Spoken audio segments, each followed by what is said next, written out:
लूकचा शुभवर्तमान अध्याय 6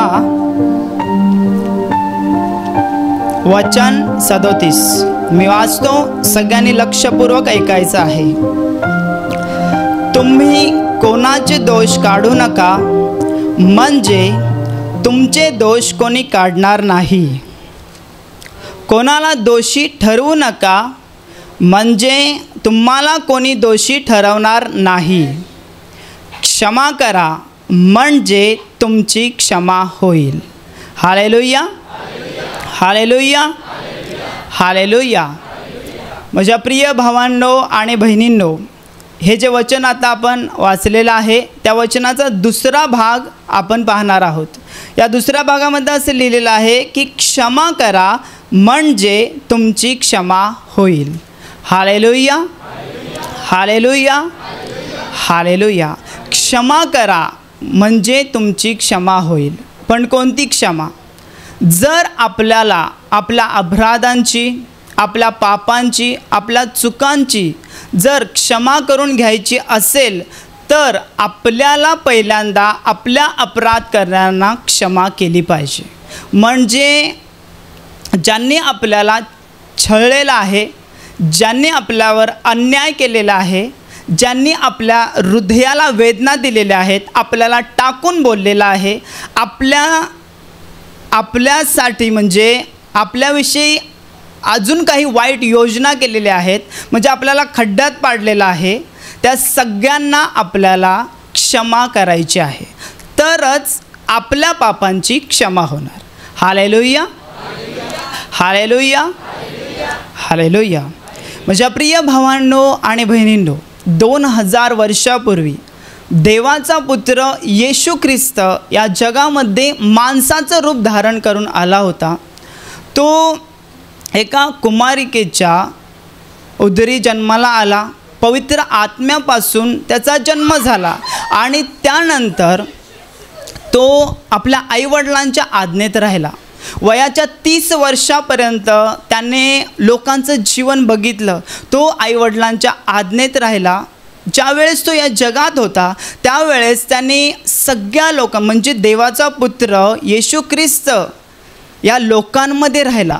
त्याने माणसाचं रूप धारण केलं होतं। माणसांच्या जीवनातल्या ज्या गरजा आहेत, ज्या काही संकट आहेत, समस्या आहेत, दुःख आहेत, सगळ्या प्रकारे तो पारखला गेला होता। हालेलुया। त्याला सगळ्या प्रकारचं दुःख जे काही आहे, सवयी, समस्या, संकट, सगळं काही प्रभू येशूला माहीत होतं। तो देवाचा पुत्र वयाच्या 30 वर्षापर्यंत आपल्या आईवडिलांच्या आज्ञेत राहिला। त्यानंतर तो वयाचा 30 वर्षाचा झाल्यानंतर त्याचा पवित्र आत्म्याचा बाप्तिस्मा झाला, म्हणजे देवाने त्याला पवित्र आत्म्याचा आणि सामर्थ्याचा अभिषेक केला आणि त्याच्यानंतर त्याने आपल्या कार्याला आरंभ केला। म्हणजे तो इस्रायलच्या नगरानगरात जायचा, गावागावात जायचा आणि सुवार्तेची घोषणा करायचा, स्वर्गाच्या राज्याची घोषणा करायचा।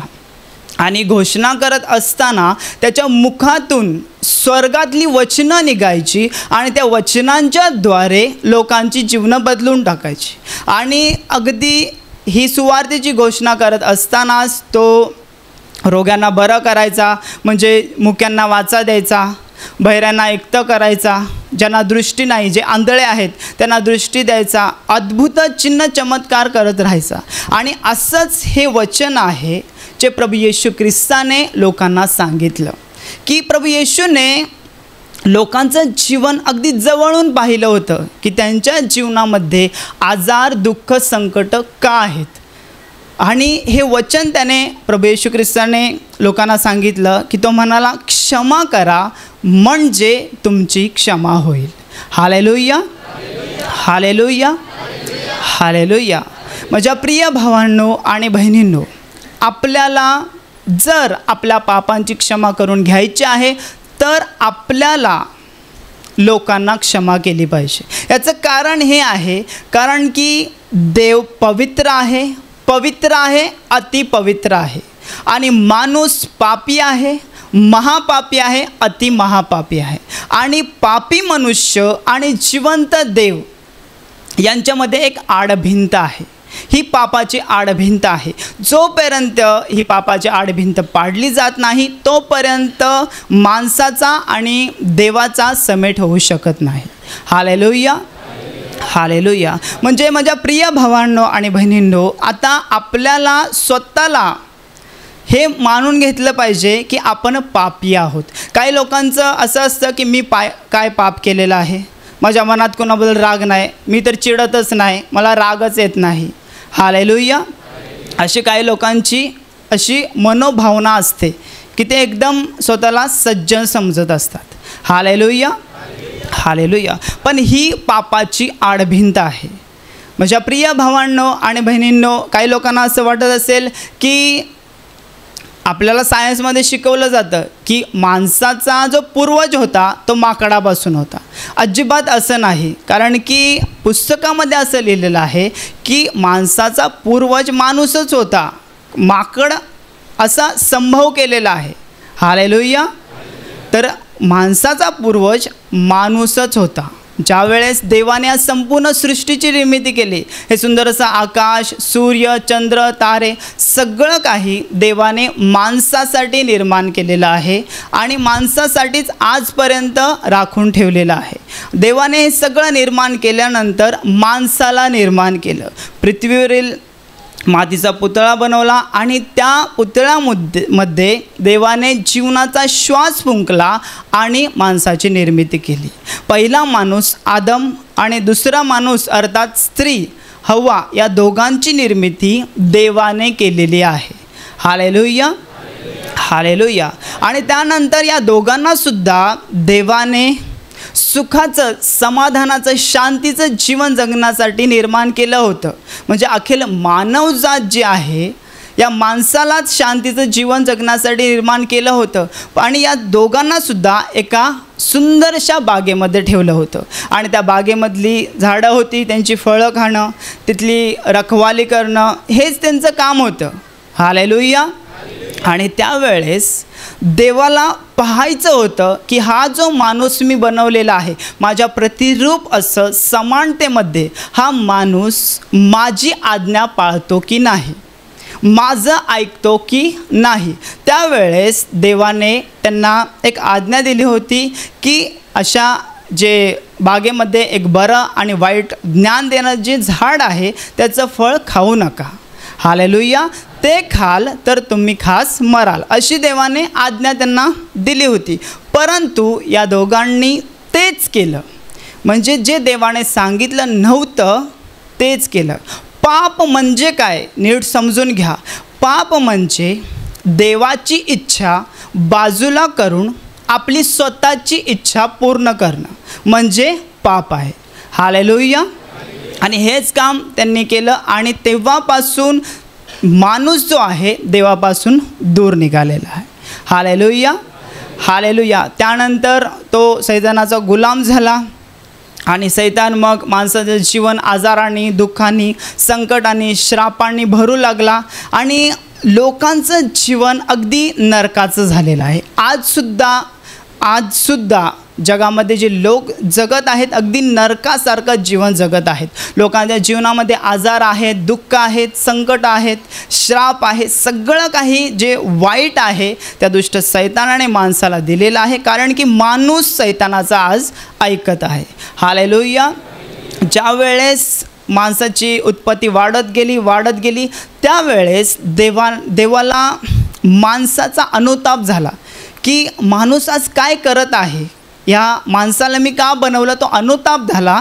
म्हणून देवाने पहिल्याच्या नोहाच्या काळामध्ये 40 दिवस 40 रात्र भयंकर पाऊस पाडला आणि पावसाच्याद्वारे, पाण्याच्याद्वारे संपूर्ण सृष्टी म्हणजे पृथ्वीचा नाश केला. Hallelujah, hallelujah. त्यामध्ये नोहा आणि नोहाचं कुटुंब होतं.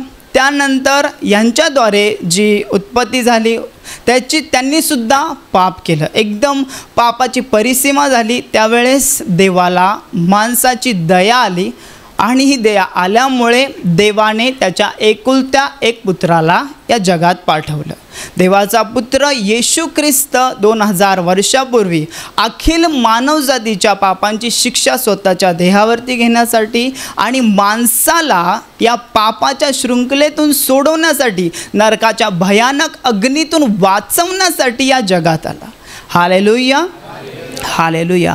आणि माझ्या प्रिय भावांनो आणि बहिणींनो, या देवाच्या पुत्रावरती म्हणजे माणसाचं रूप धारण करून आलेल्या या येशू ख्रिस्तावरती जो कोणी पूर्ण विश्वास ठेवतो त्याचं तारण होतं, त्याला पापांची क्षमा मिळते आणि थेट स्वर्गाच्या राज्यात त्याचा प्रवेश होतो. Hallelujah, hallelujah. माझ्या प्रिय भावांनो आणि बहिणींनो, आपल्याला समजलेलं आहे की आपलं तारण कसं होणार, आपल्याला पापांची क्षमा कशी मिळणार, येशूवर विश्वास ठेवल्यामुळे. पण याच येशूने आपल्याला काय सांगितलेलं आहे की क्षमा करा म्हणजे तुमची क्षमा होईल. हालेलुया. आज आपलं तारण झाल्यानंतर, आपण येशूवर विश्वास ठेवल्यानंतर आपण लगेच स्वर्गात जात नाही, तर आपल्याला काही काळपर्यंत या पृथ्वीवरती राहायचं आहे. त्यासाठी देवाने येशूने ही एक आज्ञा दिलेली आहे. ही आज्ञा अशी आहे, क्षमा करा म्हणजे तुमची क्षमा होईल. पण ही आज्ञा आपण पाळत नाही. Hallelujah, hallelujah. प्रभू येशूने सांगितलेलं आहे की क्षमा करा म्हणजे तुमच्या पापांची क्षमा होईल. Hallelujah, hallelujah. माझ्या प्रिय भावांनो आणि बहिणींनो, ही जी आडभिंत आहे, ही पापाची आडभिंत आहे, ती येशूच्या द्वारेच पाडली जाते. पण ही आडभिंत पाडण्यासाठी ही जी काही अट आहे म्हणजे आपल्याला दुसऱ्यांना क्षमा केली पाहिजे. जर आपण क्षमा करणार तरच ही आडभिंत आहे पडली जाते आणि त्यानंतर आपल्या जीवनातली दुःख, आजार, संकट ही सगळी निघून जातात. Hallelujah, hallelujah, hallelujah. तुम्ही इथे कितीतरी खूप साक्षी ऐकल्या असाल. आज त्या मागच्या आठवड्यात त्या भावाने साक्ष दिली. त्याने काय सांगितलं की माझ्या 4 बहिणी आहेत, त्या 4 बहिणीपैकी 2 बहिणींशी माझं भांडण झालं होतं आणि त्यांच्याबद्दल माझ्या मनामध्ये राग होता. त्यांना मी सांगितलं होतं की तुम्ही आमच्या घरी यायचं नाही, मी तुमच्या घरी येणार नाही. आणि हा राग जवळपास खूप वर्ष होतं, म्हणजे जवळपास 7 वर्षापर्यंत हा राग होता आणि तेव्हापासूनच त्यांचे दोन्ही खांदे दुखत होते. Hallelujah, hallelujah. त्यानंतर ते मागच्या वर्षी प्रार्थनेला आले. प्रार्थनेला आल्यानंतर इथे प्रार्थनेची सुरुवातच देवाची स्तुती आराधना केल्यानंतर देवाची सुरुवात जी पहिली आज्ञा आहे क्षमा करा, या क्षमा करण्यानेच प्रार्थनेची सुरुवात होते. इथून सांगितलं गेलं की सगळ्यांना क्षमा करा, क्षमा करा, क्षमा करा.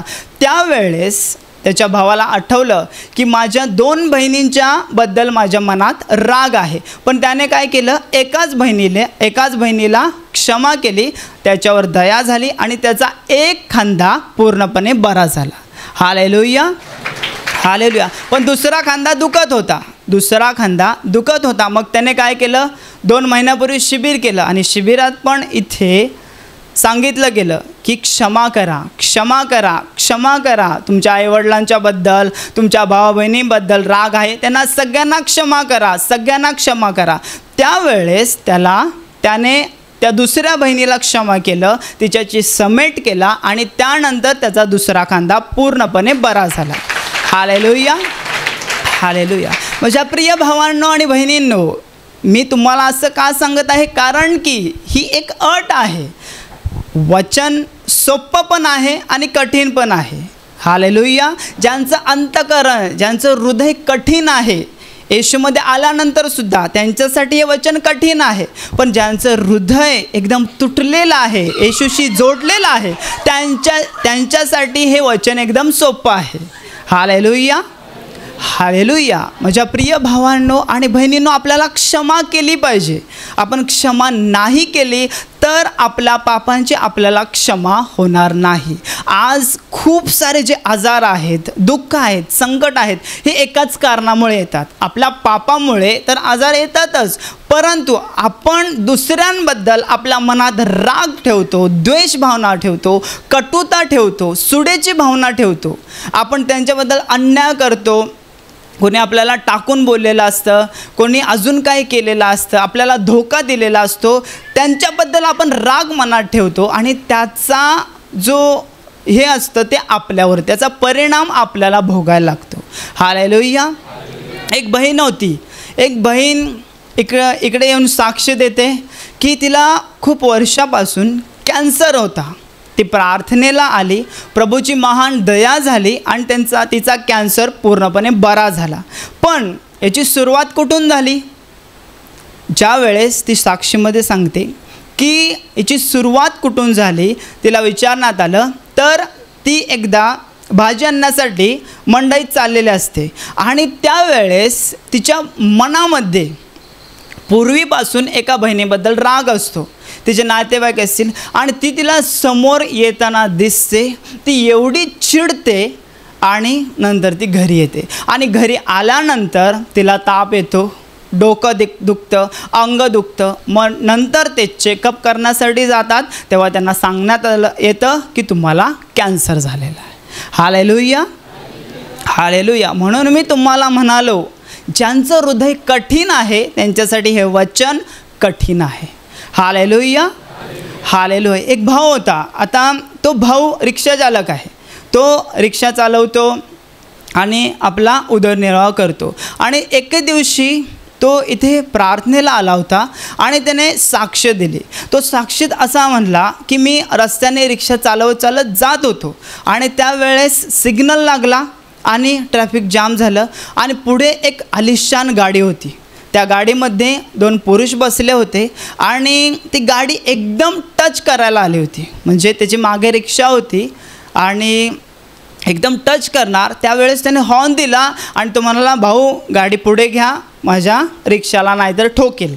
हालेलुया. त्यावेळेस काय झालं, त्यातला एक माणूस आला आणि याला कानखाली दिली. एवढा बेदम मारला त्याला, बिना कामाचाच. खाली फक्त त्याने हॉर्न दिला आणि त्याला बोलला की रिक्षा तुझी गाडी पुढं घे नाहीतर माझी रिक्षा ठोकेल. असा त्याला मारला, शिवीगाळी केली, तो गेला. पण तो जो भाऊ होता तो प्रार्थनेला येणारा होता. त्याला काही बोललं नाही, तो शांत राहिला. Hallelujah, hallelujah. त्याच्या गाडीवर वचन पण लिहिलं होतं की एकमेकांचे सहन करा, जर कोणाबद्दल कोणाचे गाराणे असलात आपसात क्षमा करा, प्रभूने तुम्हाला क्षमा केली तशी तुम्हीही करा, असं वचन त्याच्या गाडीवरती लिहिलेलं होतं. ह्या भावाने त्याला काही बोलला नाही. त्यावेळेस देवाची दया झाली आणि देवाने त्याचा ताबा घेतला.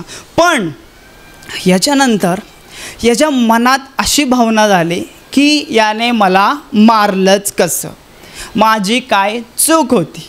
हालेलुया. तो म्हणला की आता मी आता कुठं पण सापडू दे, याला मी बेदम मारणार, याचा मर्डर करणार, काही का होईना. आपल्या बाबतीत पण तसंच होतं. हालेलुया. कोणी आपल्याला कानाखाली मारली की आपल्या मनात पण विचार चालू होतात. मग तो भाऊ इथे आला. अशाच तो गुरुवारचा दिवस होता. गुरुवार रात्री त्याचा म्हणजे हे झालं होतं. मग तो घरी आला. रात्रभर त्याच्या मनात असेच विचार की कसा ना कसा तरी तो भेटला तर त्याला मारायचं. एवढा त्याला राग येत होता, तो क्षमा करू शकत नव्हता. त्यावेळेस देवाची त्याच्यावर दया झाली होती, पण त्याने त्याला प्रतिकार केला नाही, नाहीतर खूप भांडणं झाली असती. पण त्याच्यानंतर तो शुक्रवारच्या दिवशी ते प्रार्थनेला आला आणि प्रार्थनेमध्ये प्रवचन होतं, तुम्ही रागवा पण पाप करू नका.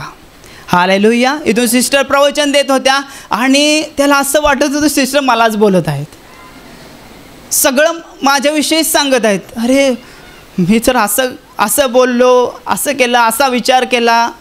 आता मी तर प्रार्थनेला जाऊन येणार होतो, पापांची क्षमा मागून परत त्याला हेच करणार होतो.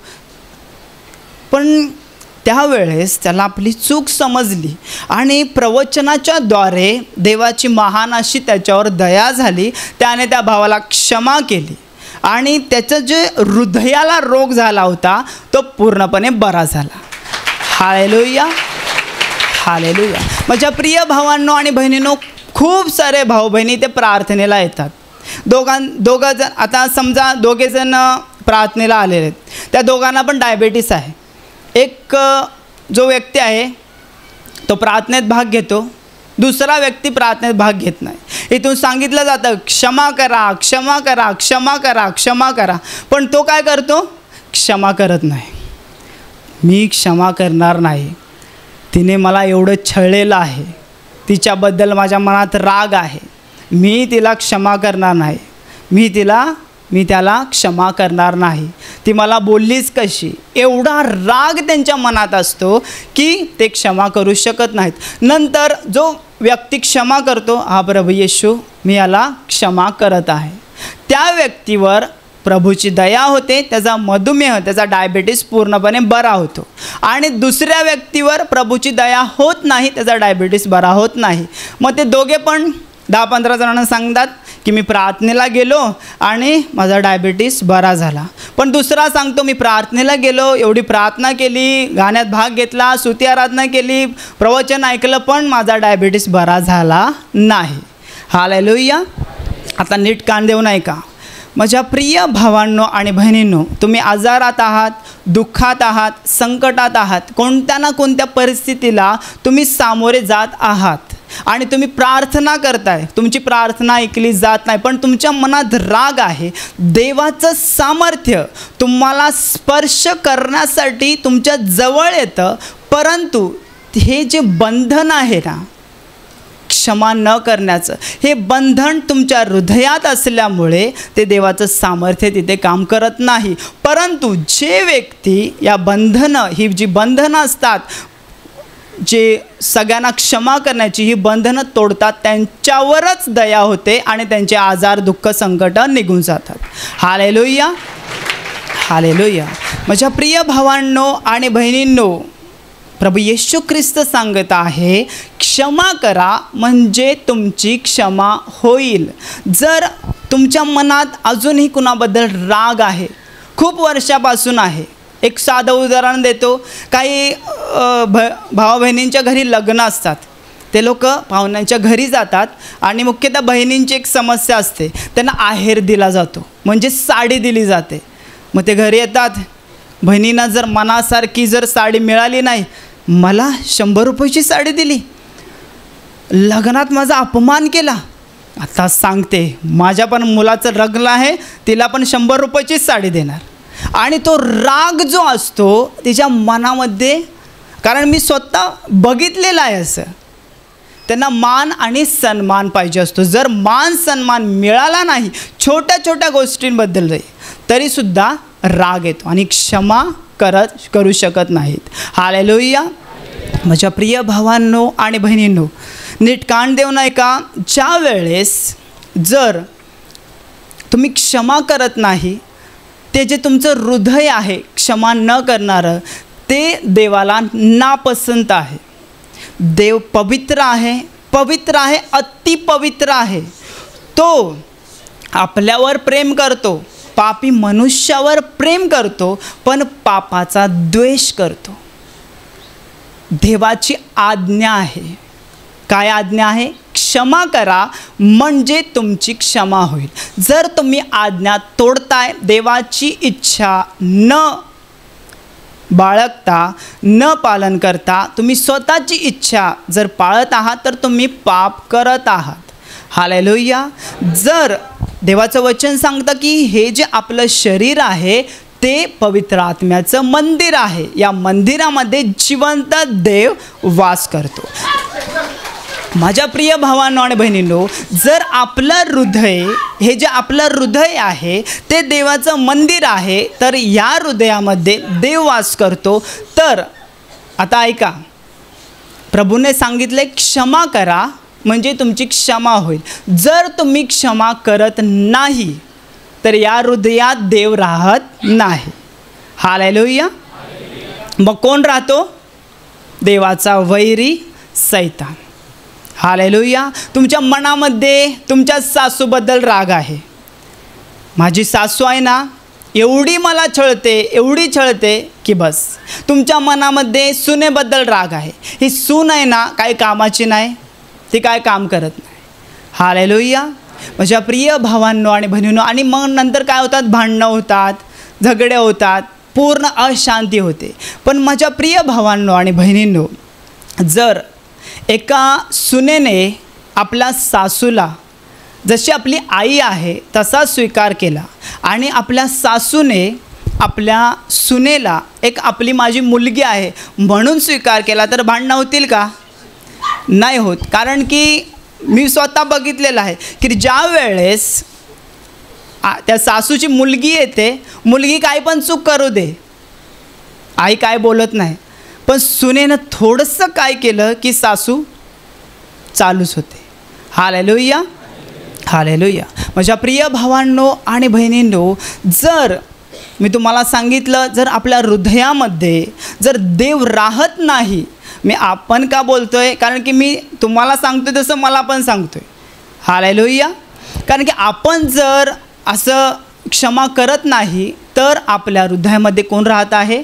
तो सैतान राहत आहे. म्हणजेच कोण राहत आहे? क्षमा न करणारी आत्मा राहत आहे. माझ्या प्रिय भावांनो आणि बहिणींनो, त्या रिक्षाचालकाचं मी तुम्हाला उदाहरण दिलं, त्यावेळेस देवाची दया त्याच्यावर झाली आणि त्याने मारामारी केली नाही, भांडणं केली नाही. पण त्याच्यानंतर काय झालं? त्याने तो जो व्यक्ती आहे, जो रिक्षाचालक आहे, त्याने त्या व्यक्तीला क्षमा करू शकला नाही. कारण की क्षमा न केल्यामुळे त्याच्या मनामध्ये, त्याच्या हृदयामध्ये ती क्षमा न करणारी दुष्ट आत्मा गेली. आणि ती मग तुम्हाला जातं माहीत असेल, गिरण ज्यावेळेस पहिल्याच्या काळात गहू ज्वारी किंवा दळायचं असतं ते जातं असतं, त्या जात्यामध्ये जसं गहू किंवा ज्वारी असं पिसलं जातं ना, दळलं जातं ना, तशी ती क्षमा न करणारी आत्मा आपल्याला आतून पिसत असते. म्हणून आपल्या मनामध्ये जर आपल्याला कोणी काय वाईट बोललं, टाकून बोललं, काय अन्याय केला, तर आपल्या मनामध्ये ते विचार येतात. ते आपोआप येत नाहीत, तर ती क्षमा करणारी आत्मा आपल्या हृदयामध्ये आपल्याला अशी दळत असते, पिसत असते. हालेलुया. पण आपलं कर्तव्य काय आहे की आपल्याला प्रभूने सांगितलेलं आहे, क्षमा करा म्हणजे तुमची क्षमा होईल. आपल्याला नम्र व्हायचं आहे.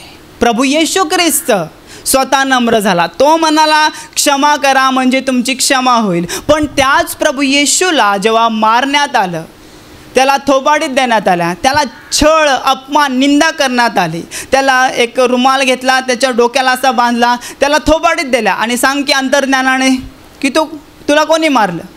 तो शांत बसला. त्याने काय केलं? सहन केलं. हालेलुया.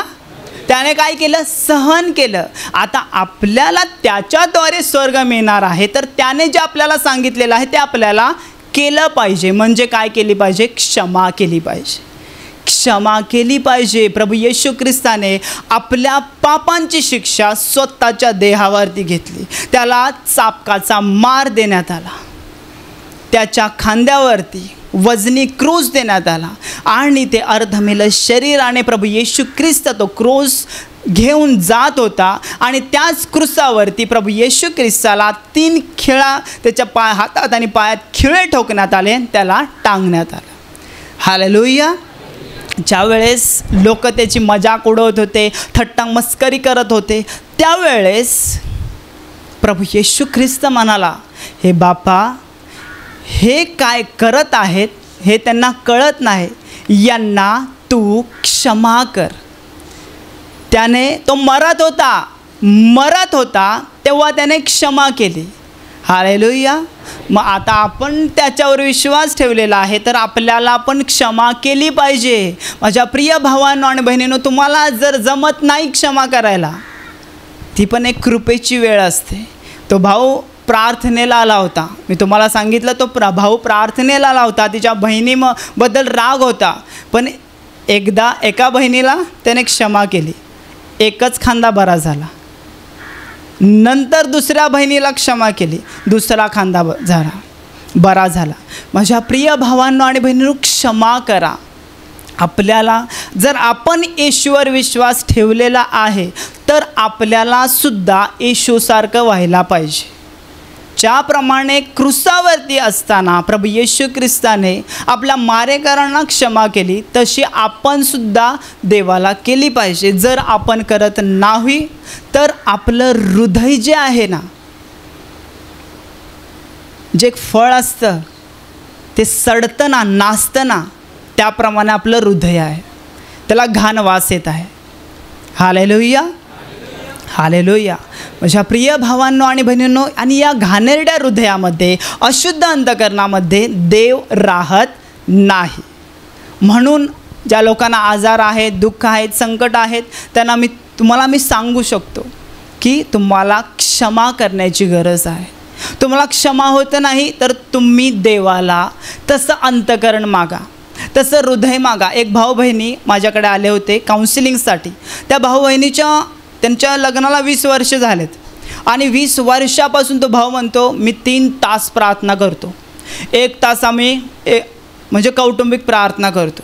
पण ही जी बायको आहे ना, तिने मला काय बोललं की मला राग येतो, आणि मी हिला काय बोललो तर तिला राग येतो. आमच्या घरामध्ये फक्त भांडणं 20 वर्षापासून भांडणं आहेत. हालेलुया. त्याला मी बोललो तुम्ही वैयक्तिक प्रार्थना करा, कौटुंबिक प्रार्थना करा. तो म्हणतो मी 3-3 तास करतो, 1-1 तास आम्ही कौटुंबिक प्रार्थना करतो, मी सगळ्यांसाठी प्रार्थना करतो. त्याला मी बोललो भाऊ तुम्ही दोघे पण क्रूसासमोर जा आणि देवाला सांगा, देवा मला क्षमा करायला ताकद दे, म्हशी सदृश क्षमाशीलतेचं दान दे. देवा हे जे हृदय आहे माझं घाणेरडं आहे ते तू घे आणि तुझं हृदय मला दे. हालेलुया. एवढंच त्यांना सांगितलं. ते गेले, त्यांनी तसं केलं. त्यानंतर ते 1 महिन्यानंतर साक्षीला आले. साक्ष देताना सांगतात आम्ही प्रार्थनेमध्ये भाग घेतला, निवासी शिबिरात भाग घेतला, ब्रदराने आम्हाला सांगितलं तसं आम्ही केलं. ज्या वेळेस आम्ही दोघेजण गुडघ्यावर प्रार्थना करत होतो त्यावेळेस देवाचं महान सामर्थ्य आमच्यावर आलं आणि जी आमची भांडणं होती, आम्ही क्षमा करत नव्हतो, ते आम्ही एकमेकांना क्षमा केली. आता 1 महिना आम्ही आनंदाने, सुखाने, समाधाने राहत आहोत. हालेलुया. माझ्या प्रिय भावांनो आणि बहिणींनो, म्हणून तुम्हाला म्हणालो हे क्षमा करा हे कठीण वचन आहे ज्यांचं हृदय कठीण आहे. आता तुमचं हृदय कसं आहे तुम्हाला माहीत आहे. मी तर सांगतो जर ज्यांचं हृदय कठीण आहे त्यांनी पूर्णपणे नम्र आणि लीन आणि दीन होऊन देवाजवळ मसीह सदृश क्षमाशीलतेचं दान मागा. देव तुम्हाला ते दान देईल आणि तुम्ही क्षमा करू शकाल. Hallelujah, hallelujah. तुम्ही असं समजा की मला काय साध्य करायचं आहे, मी माझ्या मनात याच्याबद्दल राग आहे. काय नवरा बायको असतात त्यांच्यामध्ये 2-2, 3-3 दिवस राग असतो, क्षमाच करू शकत नाहीत. एका घरात राहतात, एका घरात जेवतात, बसतात, सगळं काय करतात, पण एकामेकाशी बोलत नाहीत.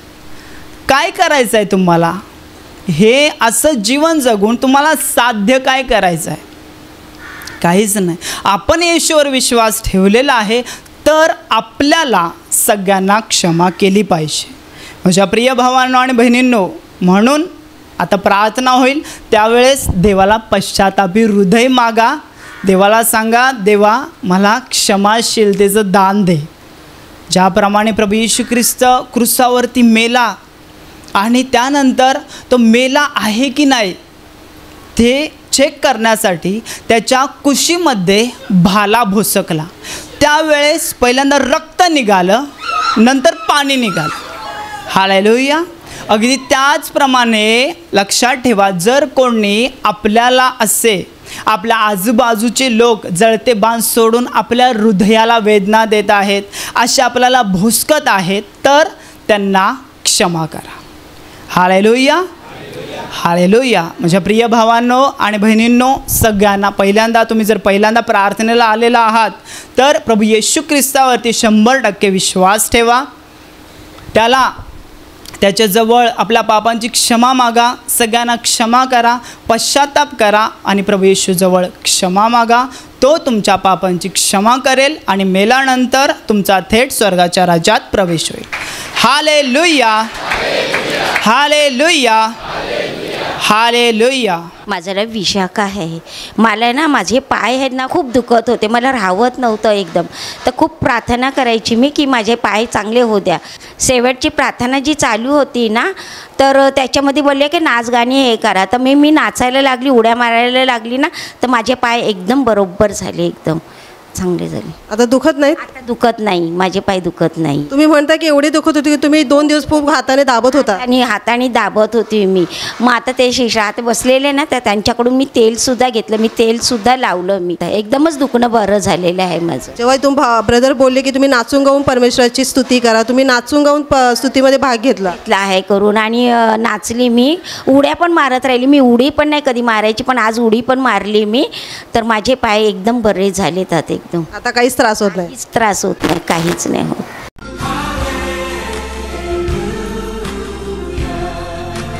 ताई, तुमचं नाव सांगा. रखमाबाई नारायण कुंभार.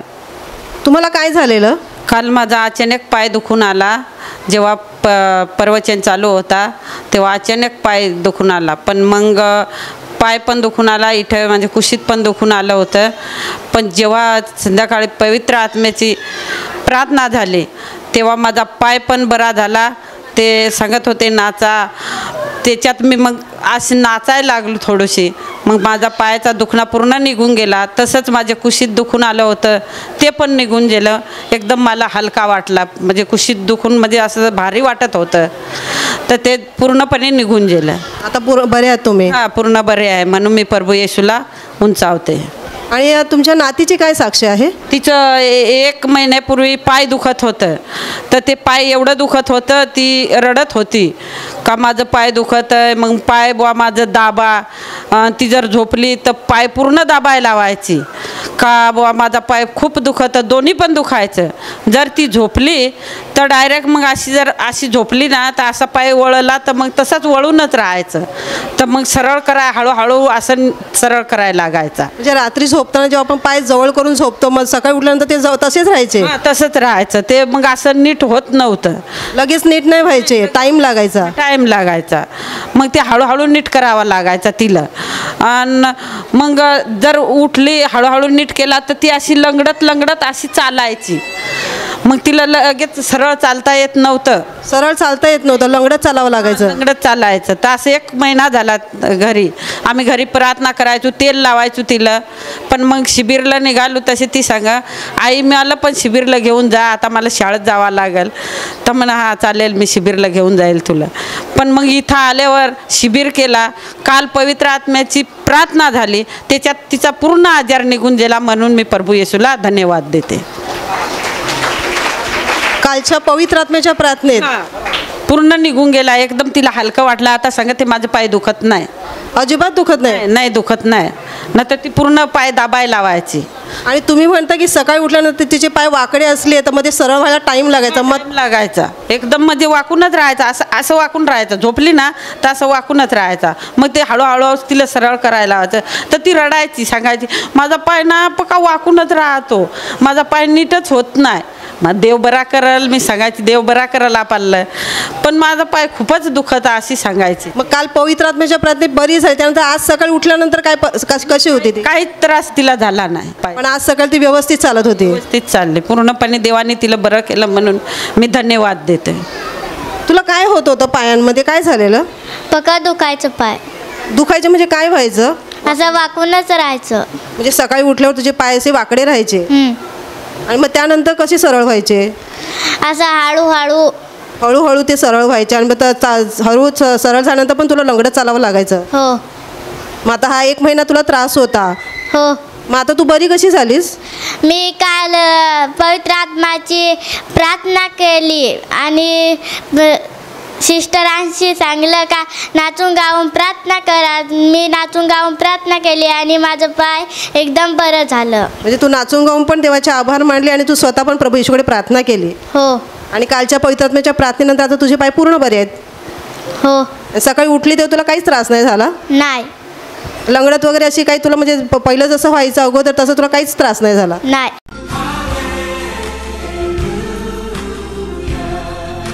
ह्या बहिणीचं नाव जनाबाई आहे. ही बहीण गेल्या नोव्हेंबरपासून येथे प्रार्थनेला येण्यासाठी प्रार्थना करत होती, पण मार्गात अडथळे येत होते. परंतु ती प्रभू येशूकडे प्रार्थना करत राहिली, प्रभूला विनवीत राहिली. प्रभूने त्यांची प्रार्थना ऐकली आणि प्रभूने त्यांना इथे 3 दिवसाच्या निवासी शिबिरासाठी आणलेलं आहे. तसेच त्यांच्या छातीत दुखत होतं. काल पवित्र आत्म्याच्या प्रार्थनेत प्रभूने त्यांच्यावर दया केली आणि त्यांचं छातीचं दुखणं निघून गेलेलं आहे. तसेच त्यांना 2 वर्षापासून पायांचा त्रास होता. दिवस रात्र त्यांचे पाय दुखत राहायचे. आता जी शेवटची प्रार्थना झाली, या शेवटच्या प्रार्थनेमध्ये जेव्हा सांगण्यात आलं की तुम्ही नाचून गाऊन देवाची स्तुती करा, तेव्हा या बहिणीने नाचून गाऊन देवाची स्तुती केली. तेव्हा त्यांना त्यांच्यावर मोठा प्रकाश येताना दिसला. देवाच्या सामर्थ्याने त्या खाली पडल्या. त्या क्षणापासून त्यांचे 2 वर्षांचे पाय दुखणं पूर्णपणे थांबलेलं आहे. आता पाय दुखत नाही आहेत, म्हणून टाळ्या वाजून प्रभू येशूला धन्यवाद द्या. ताई, तुमचे पाय दुखत होते, काय होत होतं तुम्हाला? म्हणजे पाय म्हणजे असं चढायला काही गेली नाही. रात्रीचे झोपताना तरी एवढे दुखायचे आणि अशी चढायला गेली तरी अशा म्हणजे दुखायचं. चढताना होतं येत आणि रात्रीचे झोपलो तर असे खूप दुखायचं. तर रात्रीच दुखायचे की कसं काय? जे दिवसाच्या पण दुखायचं. मी अशी ना पायाखड कधी तर मग उशी ठेवायची, मग तेल लावायची, तेवढ्या पुरतं म्हणजे असं बरं व्हायचं. पण आताचे आज हे प्रार्थना म्हणजे शेवटच्या प्रार्थनेत काय झालं? तेव्हा एकामीच मला असा उजेड दिसला, मी खाली पडली. ते 2 वेळेस जेव्हा तुम्हाला उजेड दिसला तुम्ही खाली पडलात? 2 वेळेस मी खाली पडली, मला उजेड दिसला. तेव्हा मला असं वाटलं का माझं नळं बरं होऊन गेलं, हे पाय माझं म्हणजे बरंच होऊन गेलं. आणि तसंच म्हणजे कालदीच्या दिवशी अशी माझ्या ना छातीत अशी धड व्हायची. मला असं घाबरंसे वाटलं. तर मग कालदीच्या प्रार्थनेतही मी भाग घेतला, स्तुती आराधनेत. तिच्यातही मी खाली पडली. तेव्हाच माझे जे असं धडधडपणा असं निघून गेलं. म्हणजे घाबरून मी गेली ते असं मला वाटलं. पण ते घाबरटपणा माझा निघून गेला, म्हणून मी प्रभू येशूला धन्यवाद देते.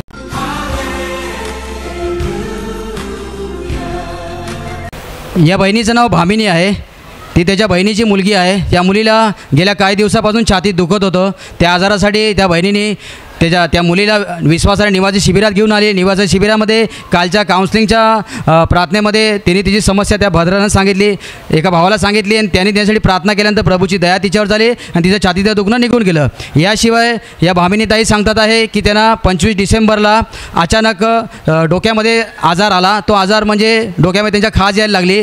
जेव्हा ते औषध उपचारासाठी दवाखान्यात गेले तेव्हा त्यांना सांगण्यात आलं की तुम्हाला नागिन झालेली आहे आणि ती नागिन डोक्यामधून तुमच्या डोळ्यामध्ये शिरलेली आहे आणि त्यामुळे त्यांचा डोक्याला पण खाज यायची आणि त्यांचा उजवा डोळा पण सुजला होता आणि त्यांचा उजव्या साईडचा एक भाग देखील सुजला होता. हा आजार त्यांना 25 डिसेंबरला झाला आणि तो वाढत गेला. 2 महिने हा आजार त्यांच्या शरीरामध्ये होता आणि त्यामुळे त्यांना असं सांगण्यात आलं की तुमच्या डोळ्याचं जखम झालेली आहे आणि त्या डोळ्याचं ऑपरेशन करावं लागणार आहे. त्यासाठी 30,000 खर्च येणार आहे. परंतु या बहिणीची परिस्थिती गरीब असल्या काळामुळे तिने ऑपरेशन केले नाही आहे. तर त्यांच्या नातेवाईकांनी त्यांना प्रार्थने सभेबद्दल सांगितलं. प्रार्थनेत येत राहिल्याने, प्रभूची दया झाल्याने ते सांगतात की त्यांच्या डोक्यात ती नागिन निघून गेली आहे, डोळ्याची सूज निघून गेलेली आहे आणि त्यांचं जे डोक्यात खाज ती पण निघून गेली आहे. प्रभू येशूने या आजारातूून त्यांना बरं केलेलं आहे. याशिवाय ते सांगतात की त्यांना 30 वर्षापासून मशेरीचं व्यसन होतं आणि त्या मशेरी सोडण्याचा त्यांनी फार प्रयत्न केला पण सुटत नव्हती. प्रार्थना सभेत आल्यानंतर प्रभूची दया त्यांच्यावर झालेली आहे. तेव्हापासून ते आतापर्यंत जवळजवळ 5 महिने झालेले आहे. त्या एवढ्या दिवसामध्ये, एवढ्या महिन्यामध्ये त्यांनी एकदा पण मशेरी लावली नाही आहे. या व्यसनातून देखील प्रभू येशूने त्यांना मुक्त केलेलं आहे. म्हणून तुम्ही सर्वांनी जोरात टाळ्या वाजवून प्रभू येशूला धन्यवाद द्या.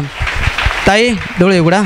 तुम्ही सांगता तुम्हाला नागिनचा आजार झालेला, आता बरं पूर्णपणे बरा झाला माझा आजार. नाही, 25 डिसेंबरला तुम्हाला जो त्रास झाला म्हणजे काय होतं त्या नागिनमध्ये, तुम्हाला काय झालेलं एवढं खाजायला होत होतं आणि एवढं सुजलं तर डॉक्टर सांगत का डोला जाईल तुझा आणि चांगले डॉक्टरचे नेलं. मग सांगते का डोला जाईल तुझा. मग मी सांगितलं का अंगठे ऑपरेशन करायला लागेल. मी सांगितलं ऑपरेशन करायची माझी ऐपत नाही आहे, मी देवाकडे जाईन, मला देव बरं करेल असं सांगितलं मी.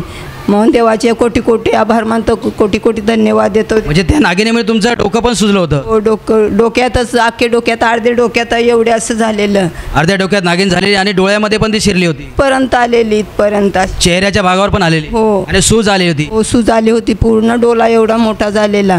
डोळा पण मोठा झालेला? हो. म्हणजे आता जसा बारीक दिसतो तसा बारीक नव्हता? नाही, मोठा होता. हो. आणि मग कसं बरे झाले तुम्ही? इथे आलोपासून मला बरं वाटलंय. म्हणजे 5 महिने अगोदर तुमच्या नातेवाईकांनी तुम्हाला प्रार्थना सभेमध्ये सांगितलं, तुम्ही आलेत? हो, इथे आलो म्हणून बरं झालं. देवाचे आभार मानतो, त्याला कोटी धन्यवाद. हळूहळू देवाने तुम्हाला या आजारातून बरं केलं? हो. आणि तुम्हाला मशेरीचं किती वर्षापासून व्यसन होतं? 30 वर्ष. 30 वर्षापासून. म्हणजे रोज यायचे मशेरी का? म्हणजे 5 मिनिटांना 10 मिनिटांना अशी मला मशेरी लागायची लावायला. दर 5 ते 10 मिनिटाला तुम्ही मशीन लावायचे? हो लावायची. मशीन नाही भेटली तर? नाही भेटली तर माझा जीव कसा तरी व्हायचा. म्हणजे पाहिजे म्हणजे पाहिजे. कोण नसले तर पैसे नसले पोरांना अगोदरच आणून ठेवायला सांगायची मी का मशेरी आणा मला.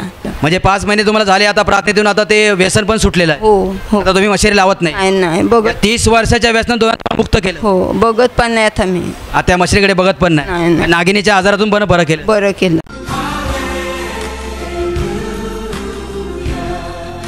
मी आता तुमच्यासाठी प्रार्थना करणार आहे. तर तुम्ही तुमच्या आजारी भागावर हात ठेवा. जर आजारी भागावर हात ठेवणं शक्य नसेल तर तुमच्या छातीवर हात ठेवा आणि या क्षणाला पूर्ण विश्वास बाळगा की प्रभू येशू ख्रिस्त तुम्हाला स्पर्श करेल आणि तुमचे आजार बरे करेल. तुमच्या शरीरातील सर्व आजार प्रभू येशूच्या नावाने या क्षणाला नष्ट होते. तुमच्या जीवनातील प्रत्येक दुःख या क्षणाला येशूच्या पवित्र नावात नष्ट होते. तुमच्या जीवनातील प्रत्येक अंधकाराचं काम या क्षणाला येशूच्या पवित्र नावात नष्ट होते. तुमच्या जीवनातील प्रत्येक सैतानी बंधन प्रभू येशूच्या पवित्र नावात या क्षणाला तुटून जाऊ दे. ज्यांच्यामध्ये अशुद्ध आत्मे आहेत त्यांना मी आज्ञा देतो या क्षणाला यांच्यातून प्रभू येशूच्या नावाने निघून जा आणि यांच्यात परत कधीच प्रवेश करू नका. तुमच्या जीवनावर तुमच्या कुटुंबावर प्रभू येशूचे महान आशीर्वाद येऊ देत. प्रभूची इच्छा तुमच्या जीवनामध्ये पूर्ण होते. आमेन.